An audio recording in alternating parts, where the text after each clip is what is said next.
इसके लिए आखिर आप जिम्मेवार किसको मानते हैं? देखिए, सबसे पहले तो दुखदायक बात है, शर्मनाक बात भी है हम सभी देशवासियों के लिए कि लड़कियों को, महिलाओं को यहाँ पे सदमे के माहौल में काम करना पड़ रहा है। और अब जहाँ तक जिम्मेदारी का सवाल है, इसके लिए प्रशासन जिम्मेदार है। कड़े कानून क्यों नहीं बनाए गए? कैसे वो ऐसे जो ड्राइवर हैं जिनके क्रिमिनल रिकॉर्ड थे, ये जो इस घटना का जो जिम्मेदार ड्राइवर है, 1 साल पहले इस पर रेप का एक केस था, वो जेल में जाके आया है, तो फिर दोबारा उसने ऐसे हिम्मत क्यों की? उसका ट्रैक रिकॉर्ड क्यों नहीं मंगवाया गया जब उसको नौकरी दी गई, ताकि फ्यूचर में वो ऐसा काम ना करता?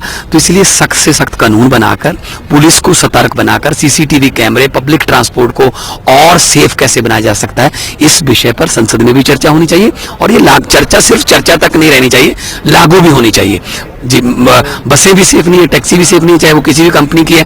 तो पिछले दिसंबर में भी निर्भया कांड हुआ था, जिसने पूरे देश को हिला के रख दिया। ये दिसंबर में भी हो गया, उससे पिछले दिसंबर में भी हुआ था।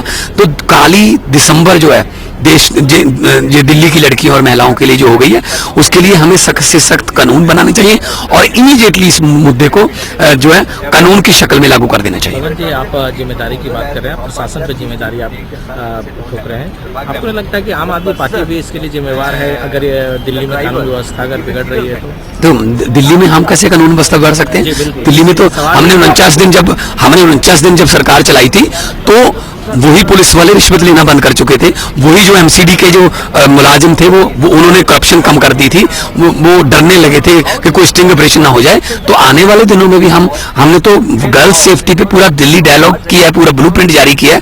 लड़कियों को कैसे सेफ माहौल में, दिल्ली देश का दिल है, यहाँ पे बहुत टैलेंटेड गर्ल्स पूरे देश से काम करने आती हैं। मल्टीनेशनल कंपनियां हैं, उनका काम करने का टाइम भी आधी रात भी होता है, कई बार सुबह भी जाना होता है।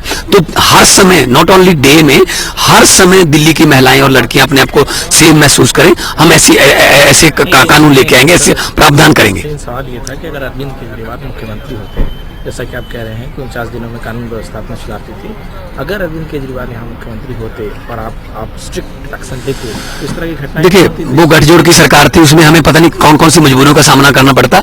अरविंद केजरीवाल बड़ी जल्दी मुख्यमंत्री होंगे, उसके बाद आपकी ये शिकायत खत्म हो जाएगी। आगे सवाल ये है कि क्या आपकी सरकार आती है तो इस तरह की घटनाएं नहीं घटेगी?